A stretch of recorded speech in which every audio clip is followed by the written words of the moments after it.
आप सभी का स्वागत है आपके अपने YouTube चैनल ज्ञानदीप इंडिया में। आज का टॉपिक होगा भक्ति काल की शाखाएं। भक्ति काल,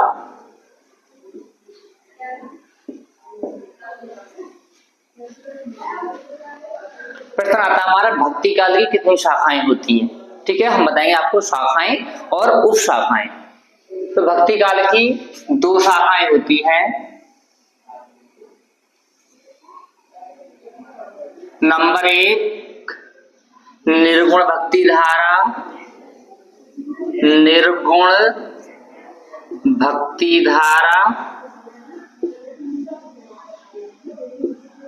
नंबर 2 होती है हमारी सगुण भक्ति धारा, सगुण भक्ति धारा, भक्ति धारा।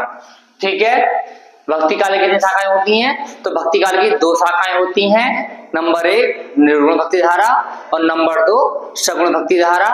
आप देखेंगे भक्ति काल की उप शाखाएं। तो भक्ति काल की 4 उप शाखाएं होती हैं। नंबर 1 ज्ञान मार्गी शाखा, ज्ञान मार्गी शाखा।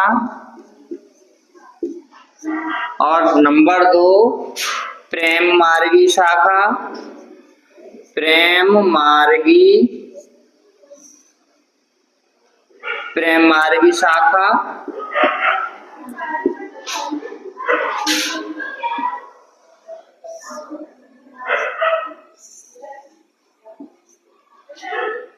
और सगुण भक्ति धारा की 2 शाखाएं होती हैं। नंबर 1 कृष्ण भक्ति धारा, कृष्ण भक्ति धारा। नंबर 2 राम भक्ति धारा, राम भक्ति धारा।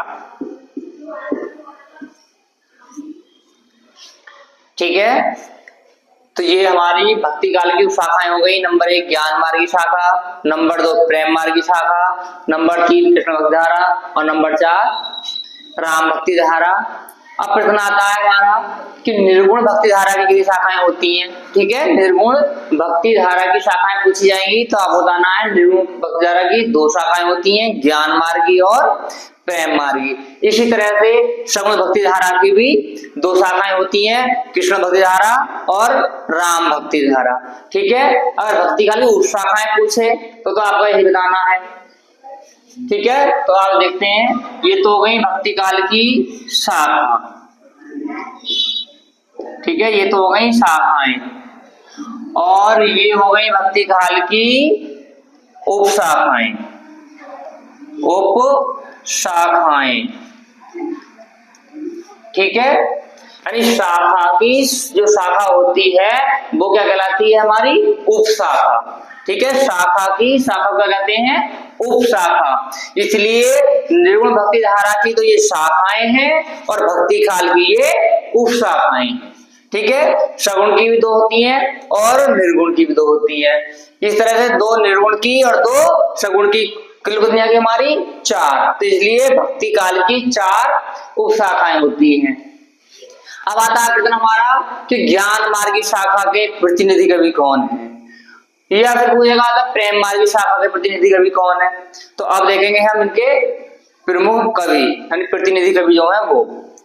और ये वाला जो हमारा ज्ञान मार्गी और प्रेम मार्गी, इन शाखाओं को हम 3 नामों से जानते हैं।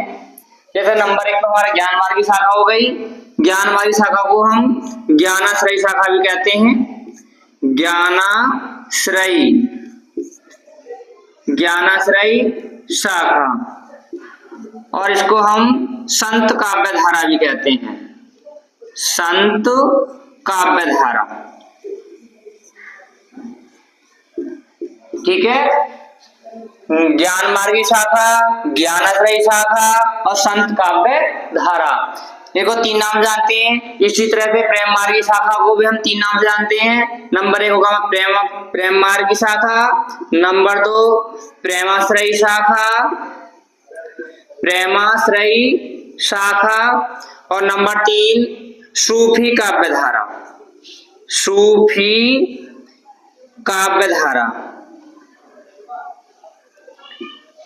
सूफी काव्य धारा।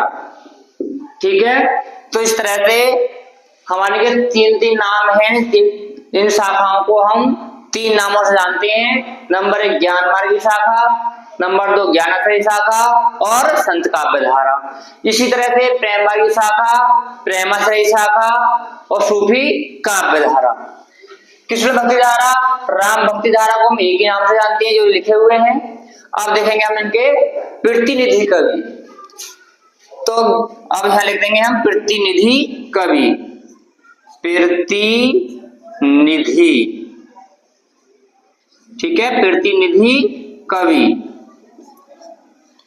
तो इसके प्रतिनिधि कवि हैं कबीरदास, कबीरदास। और कबीरदास की रचना है बीजक, बीजक। ठीक है, कबीरदास की रचना हो गई हमारी बीजक। तो प्रतिनिधि कवि कौन है? ज्ञान मार्गी शाखा के कबीरदास। अब आता है हमारा प्रश्न कि प्रेम मार्गी शाखा के प्रतिनिधि कवि कौन है। तो प्रेम मार्गी शाखा के प्रतिनिधि कवि हैं मलिक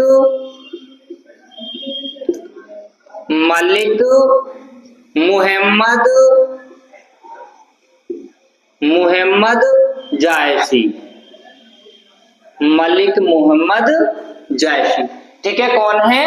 मलिक मुहम्मद जायसी। और मलिक मोहम्मद जायसी की रचना है हमारी पद्मावत, पद्मावत। ठीक है, मलिक मोहम्मद जायसी रचना है पद्मावत। ये तो हो गए हमारे निर्गुण भक्ति धारा के जो 2 शाखाएं हैं उनके प्रतिनिधि कवि। अब देखेंगे सगुण भक्ति धारा की जो शाखाएं हैं उनके प्रतिनिधि कवि। तो कृष्ण भक्ति धारा के प्रतिनिधि कवि हैं सूरदास,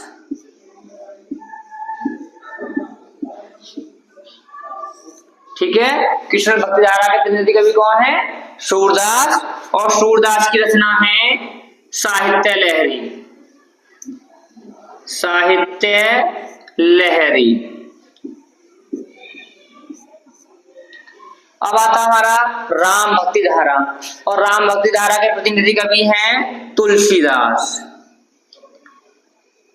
तुलसीदास। राम भक्ति धारा के प्रतिनिधि कवि कौन है? तुलसीदास। और तुलसीदास रचना है रामचरितमानस, रामचरितमानस।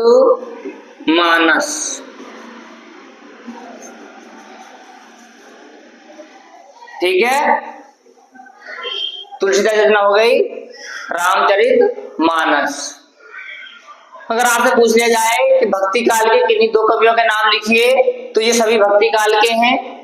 ठीक है, तो आप कोई सा भी 2 नाम ले सकते हैं और उनकी रचना भी हो गई है। अगर आपसे पूछा जाएगा सगुण भक्ति धारा के किसी एक कवि का नाम लिखिए, ठीक है, सगुण भक्ति धारा के किसी एक कवि का नाम लिखिए, तो आप इन दोनों कवियों में से किसी एक कवि का नाम लिख सकते हैं। लेकिन अगर आपसे पूछा जाए कृष्ण भक्ति धारा के प्रतिनिधि कवि का नाम लिखिए, तो आपको यही लिखना है जो आपको लिख करके बताया गया है। और राम भक्ति धारा का पूछा जाएगा तब भी आपको यही लिखना, तुलसीदास। ठीक है, राम भक्ति धारा के प्रतिनिधि कवि कौन है? तुलसीदास। ऐसे आ जाएंगे। घर को देखेंगे निर्गुण भक्ति धारा। अगर निर्गुण भक्ति धारा का पूछा जाए एक कवि का नाम, तो इनमें से आप कोई सा ले सकते हैं, इनमें से कोई सा भी ले सकते हैं। अगर आप पूछा जाए ज्ञान मार्गी शाखा के प्रतिनिधि कवि का नाम बताइए, तो आपको कबीरदास ही करना है। अगर पूछता है प्रेम मार्गी शाखा के प्रतिनिधि कवि, तो आपको मलिक मुहम्मद जायसी लिखना है और उनकी रचना है पद्मावत। तो इस तरह से अगर आपसे यहाँ से प्रश्न पूछता है तो आप बिल्कुल करेक्ट देंगे। भक्ति काल से पूछता है तो इनमें से आप कोई सा भी एक दे सकते हैं। ठीक है, ये है आपका भक्ति काल का जो विभाजन हुआ है, जो शाखाएं बनी है वो इस तरह से हैं, उनके जो कवि हैं वो इस तरह से हैं।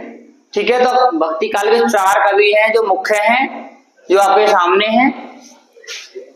तो आज के वीडियो में बस इतना ही। आपको ये वीडियो कैसा लगा हमें कमेंट करके जरूर बताएं। अगर वीडियो अच्छा लगा हो तो वीडियो को लाइक और शेयर करें, और जो भी हमारे चैनल पर नए हैं वो चैनल को सब्सक्राइब करें, साथ ही साथ बेल आइकन ऑन करें ताकि आने वाले वीडियो को नोटिफिकेशन सबसे पहले पहुंच सके। और फिर मिलते हैं हम एक अगले वीडियो में, तब तक के लिए सभी दोस्तों को नमस्कार।